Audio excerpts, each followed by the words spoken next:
प्रिय दर्शकों नमस्कार। एक बार फिर से उपस्थित हूं आप सबके सामने वार्षिक राशि फल के कार्यक्रम के साथ, जहां हम आपसे चर्चा करेंगे मेष, वृष, मिथुन, कर्क और सिंह, इन 5 राशियों के लिए संपूर्ण 2025 का कालयुक्त संवत्सर कैसा रहने वाला है, इस पे मैंने विस्तार से कार्यक्रम बना दिया है। आज हमारी बात होगी 2025 में जो ये काल युक्त संवत्सर है, ये कन्या राशि के जातकों के लिए कैसा रहने वाला है। अगर आप कन्या राशि से पूर्व के किसी भी राशि या लग्न के हैं तो जाकर के ये कार्यक्रम देख सकते हैं। अभी पूर्व में मैंने ये सारे कार्यक्रम बना दिए हैं। शुरू करते हैं आज का कार्यक्रम। कहीं नहीं जाना है, बिल्कुल बन के रहिएगा। सबसे पहले बात करेंगे कन्या राशि के जातकों के लिए ये पूरा वर्ष स्वास्थ्य, धन, करियर, नौकरी, उच्च शिक्षा, विदेश यात्रा, मेहनत का परिणाम और आलस्य और कब जल्दबाजी में निर्णय आप ले सकते हैं, इन सभी विषयों पर विस्तार से चर्चा करेंगे। बने रहिए कार्यक्रम के अंतिम हिस्से तक। शुरू करते हैं। 14 मई को 2025 में देवगुरु बृहस्पति वृष राशि को त्याग करके मिथुन राशि में गोचर करेंगे। तो कन्या राशि के जातकों के लिए, उनके कन्या राशि और कन्या लग्न के जातकों के लिए उनका जो स्थान होगा वो 10वें स्थान का होगा। और शनिदेव 29 मार्च को बदल रहे हैं अपनी वर्तमान की कुंभ राशि को त्याग करके देवगुरु बृहस्पति की गौण राशि मीन राशि में गोचर करेंगे। तो ये दो जो प्रमुख ग्रह हैं, जो वस्तुतः शनि और देवगुरु बृहस्पति, इनका किसी भी राशि के ऊपर बड़ा ही व्यापक परिणाम देखने को मिलता है। साथ ही साथ इस वर्ष राहु और केतु भी बदलने वाले हैं, पर मेरा ध्यान सबसे ज़्यादा इन्हीं 2 ग्रहों के ऊपर रहता है। आइए मैं सबसे पहले बात करूंगा, एक बार मैं सिलसिलेवार ढंग से किस माह में आप क्या कर सकते हैं, कन्या राशि के जातकों को किन बातों का ध्यान रखना होता है, ये पहले बता देता हूं। और फिर अंतिम में एक बार पूरा समराइज करके कन्या राशि के जातकों के लिए पूरा वर्ष का राशिफल बता दूंगा। तो जो कन्या राशि के जातक हैं उसमें जनवरी और फरवरी को मैंने छोड़ा हुआ है, लेकिन फिर भी उसमें भी मैंने बात लिखी है कि जनवरी में कन्या राशि के जातकों को जल्दबाजी में निर्णय नहीं लेना है। फरवरी महीने में नौकरी का लाभ मिलेगा।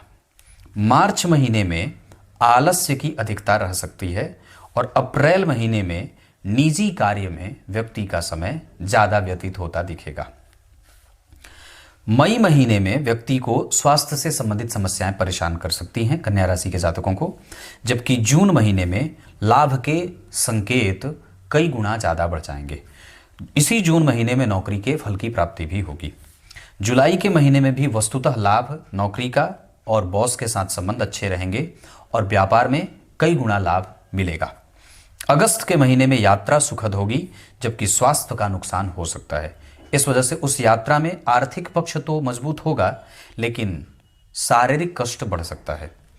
सितंबर के महीने में क्रोध की अधिकता रह सकती है, जबकि व्यापार में आपको पूरा ध्यान लगाना होगा। इधर उधर कहीं भी छुट्टी और इधर उधर नहीं जा सकते। अक्टूबर के महीने में रिसर्च काम पे करना चाहिए। अपने काम को और भी ज़्यादा अपग्रेड किया जा सकता है। आप अगर रिसर्च करते हैं, पढ़ाई में कुछ भी काम करते हो, उसमें आप इन्वेस्टमेंट कर सकते हैं। उसके लिए आप दिमाग और लगा सकते हैं। नवंबर के महीने में भाग्य का लाभ मिलेगा और भाग्य का सहयोग प्राप्त होगा, जिसमें उच्च शिक्षा, नौकरी, पदवृद्धि, संतान की प्राप्ति, नई नौकरी का मिलना और धन की प्राप्ति होती है। जबकि दिसंबर के महीने में गृह क्लेश आपको परेशान कर सकता है। ये मैंने एक महीने में कौन कौन सी घटनाक्रम हो सकती है कन्या राशि के जातकों के लिए, विभिन्न ग्रहों का जो घूर्णन होता है, क्योंकि गुरु और शनि तो एक बार बदल गए, लेकिन सूर्य बदलेंगे, बुध बदलेंगे, शुक्र बदलेंगे, राहु केतु भी दृष्टि डालेंगे। तो उनका एक व्यापक परिणाम ऐसा मैंने आप लोगों को बता दिया कि इस महीने में ये काम हो सकता है। अब टोटल तरीके से बात करते हैं तो कन्या राशि के जातकों के लिए ये पूरा वर्ष मई महीने तक सरकारी नौकरी में जो लोग हैं उनके लिए बड़ा ही सुचारू रूप से चलेगा। उसके बाद इस पूरे वर्ष में जो कालयुक्त संवत्सर है, इसमें सरकारी नौकरी में मई महीने के बाद थोड़ी बहुत असमंजस की स्थिति बनेगी, लेकिन प्राइवेट नौकरी करने वालों के लिए ये पूरा जो संवत्सर है वो बहुत ही अनुकूल और श्रेष्ठ परिणाम देने वाला होगा। एक सिर्फ समस्या ये हो सकती है कि कई बार आपको कन्या राशि और कन्या लग्न के जातकों को ये मई महीने के बाद ऐसा लगने लगेगा कि मुझे और पैसे मिलने चाहिए, या मुझे और इससे बेहतर प्लेसमेंट मिलना चाहिए, या ये होगा कि मई महीने के बाद कन्या राशि के जातकों को जिस पैसे पे आपको नौकरी करने के लिए ऑफर किया गया था, हो सकता है कि मई के बाद जून और जुलाई में आपके वो पैसे कट कर दिए जाएं। और इस बात से आपकी चिंता बढ़ जाएगी कि बाकी के व्यय जो आपने पूर्व की आमदनी पे इकट्ठा किया था या जनरेट किया था, जो आपने अपना लक्ष्य बनाया था घर गाड़ी बंगला आदि का, उसकी पूर्ति कैसे की जाएगी। इसमें एक संकेत ये मिलेगा कि मई महीने के बाद ये जो कन्या राशि के जातक हैं वो अपने बॉस और अपनी संस्थान से इस बात की अर्जी लगाएंगे कि मेरा सीवी खराब ना हो, मेरा बैलेंस जो है वो तो चलो ठीक है, पर मैं अगली नौकरी इससे कम पैसे पे ना करूं, इस वजह से मेरी आमदनी बढ़ाई जाए, मेरा पेमेंट बढ़ाया जाए। ऐसा मई महीने के बाद जून और जुलाई में होगा। बाकी कन्या राशि कन्या लग्न के जातकों को अगर कोर्ट केस कचहरी का मामला है तो आपको उसमें फायदा होगा। होटल से संबंधित कारोबार करते हैं तो आपको लाभ होगा। टेलीकॉम सेक्टर और ट्रांसपोर्ट में काम करते हैं तो आपको ये पूरा वर्ष लाभ देने वाला है। मई महीने तक स्वास्थ्य का ध्यान रखना है, ये मैंने पूर्व में भी बताया है। जबकि ये पूरा वर्ष कन्या राशि और कन्या लग्न के जातकों के लिए उच्च शिक्षा के लिए बहुत अच्छी है, विदेश यात्रा के लिए बहुत अच्छी है, वीजा सेटलमेंट के लिए बहुत अच्छी है, संतान, विवाह, दाम्पत्य और पति पत्नी का जो दूर होना हुआ था वो अब और निकट आ जाएंगे और कम्युनिकेशन गैप खत्म हो जाएगा, समाप्त हो जाएगा। विदेश यात्रा से लाभ होगा, विदेशी कंपनी में काम करने का अवसर मिलेगा, मेहनत में मन लगेगा। ये पूरा वर्ष कन्या राशि और कन्या लग्न के जातकों के लिए मेहनत का वर्ष रहेगा और 2024 से ये पूरा वर्ष सिलसिलेवार तरीके से बहुत ही ज़्यादा श्रेष्ठ जा सकता है। इसके अतिरिक्त जनवरी, फरवरी, मार्च, अप्रैल और मई ये पूरा 5 महीना व्यापार में खूब लाभ देने वाला होगा। अगर कोई कंस्ट्रक्शन कंपनी में काम करते हैं, टेलीकॉम में काम करते हैं, ट्रांसपोर्ट में काम करते हैं और होटल में काम करते हैं तो ये मई महीने तक का पूरा व्यापार बहुत ही ज़्यादा बेहतर परिणाम देने वाला है। बाद में मई के बाद जून, जुलाई, अगस्त ये 3 महीने व्यापार में मेहनत की आवश्यकता होगी और मेहनत लगानी होगी, काम में मन लगेगा। ये पूरे कन्या राशि और कन्या लग्न के जातकों के लिए ऐसा पूरा वर्ष रहा।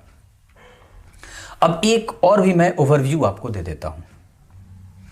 संपूर्णतया कन्या राशि और कन्या लग्न के जातकों को इस पूरे वर्ष अपने स्वास्थ्य और सेहत का ध्यान रखना होगा। माता और पिता से मतभेद न बने, इसका ध्यान रखना होगा। इस पूरे वर्ष कन्या राशि के जातकों को अपने मेहनत से चूक जाने की स्थिति में नहीं जाना होगा। इस पूरे वर्ष में अगर धन देना हो, धन निवेश करना हो, साथ ही साथ धन किसी को उधार स्वरूप देना हो तो सावधान होकर के बिताना होगा, खास करके जून और मई के महीने में और जुलाई के महीने में। जल्दबाजीपन में कोई भी निर्णय लेंगे तो कई बार ये वर्ष आपके लिए आरंभ में ही नुकसान देने वाला हो सकता है। क्लियर है? कोई लाग लपेट नहीं, कोई अलग से बखान करने की कोई आवश्यकता नहीं है। ये आपका पूरा वर्ष है, इसका मैंने पूरा खाका आपके सामने प्रस्तुत कर दिया है। अगर आप इसको लिख लेंगे तो ज्यादा बढ़िया रहेगा। अब मैं यहां पे आप लोगों को इस कन्या राशि और कन्या लग्न के जातकों के लिए इस पूरे वर्ष के लिए कुछ महत्वपूर्ण उपाय बता देता हूं। अगर आपके आसपास कोई निकट में शिव मंदिर है तो शिव मंदिर में प्रत्येक दिन पूरे वर्ष हरा मूंग अर्पित कर सकते हैं, खड़ा चावल अर्पित कर सकते हैं, दूर्वा अर्पित कर सकते हैं और नंदी को प्रत्येक गुरुवार को पीला वस्त्र अर्पित कर सकते हैं। जो नंदी भगवान होते हैं ना, जो साक्षात विष्णु के स्वरूप होते हैं और वो भगवान भोलेनाथ के सामने बैठ करके ओम नमः शिवाय का जप करते रहते हैं। तो ऐसे ही इस पूरे वर्ष में प्रत्येक गुरुवार के दिन पीला वस्त्र आपको नंदी भगवान को अर्पित करना होगा गुरुवार को। इसके अतिरिक्त अगर जो विभिन्न ग्रहों की स्थितियां देख रहा हूं उसमें कन्या राशि के जातकों के लिए दशम स्थान से गुरु के लिए हमें अपने परिवार हमें अपने पैतृक संपत्ति और हमें हमारी नौकरी को लेकर के बिल्कुल भी कोई ऐसे स्वतंत्र विचार अपनाने की कोई आवश्यकता नहीं रहेगी। मतलब हम न्यूट्रल हो जाएं, ऐसा नहीं होना है। साथ ही साथ कन्या राशि कन्या लग्न के जातकों के लिए हमें आलस्य नहीं करना है, अपने भाग्य को अवरुद्ध करने वाला कोई भी काम नहीं करना है। मांसाहार और किसी को सताना, नौकर चाकर, इन लोगों को परेशान करना, इन सभी चीज़ों से आपको बचा के रखना होगा। साथ ही साथ अपने व्यापार और अपने कारोबार और अपनी दिनचर्या के साथ न्यायपूर्ण तरीके से व्यवहार करना होगा, न्याय करना होगा। गलत समय पे सोना और गलत समय पे जागना आपके संपूर्ण दिनचर्या को तो खराब करता ही है, आपके माता और आपके पिता के साथ अपने संबंधों को भी परेशान करता है, आपके दाम्पत्य को कमजोर करता है और आपके व्यापार को भी परेशान करता है। तो कन्या राशि के जातकों को इन बातों का ध्यान रखना होगा। इसके अतिरिक्त कन्या राशि के जातकों को आरंभ के महीने में निवेश करने से बचना चाहिए। साथ ही साथ अगर निवेश करना होगा तो कन्या राशि के जातकों को प्लेटिनम में निवेश कर सकते हैं, चांदी में निवेश कर सकते हैं और काफी हद तक आप जमीन में निवेश कर सकते हैं। आभूषण में, स्वर्ण में निवेश थोड़ा संभल करके करना चाहिए। क्लियर है? तब तक के लिए